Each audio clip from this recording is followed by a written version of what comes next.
Welcome. Today we'll solve a mixing problem involving a tank of salt solution. Let's start by understanding the problem. Let's visualize our tank system. Here's our tank containing the brine solution. We have pure water flowing in at the top at 10 liters per minute, and the mixed solution flowing out at the bottom at the same rate. To solve this problem, we need to use a differential equation.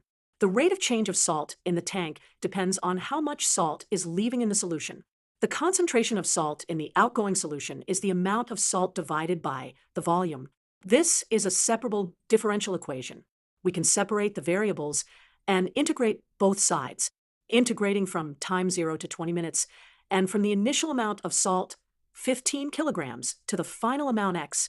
Solving for x, we get x equals 15 times e to the negative 0.2. Using a calculator, we find that approximately 8.2 kilograms of salt remain in the tank after 20 minutes. Let's understand what happened physically. Initially, we had 15 kilograms of salt in 1,000 liters. As pure water entered and mixed solution left, the salt concentration gradually decreased, leaving us with about 8.2 kilograms after 20 minutes.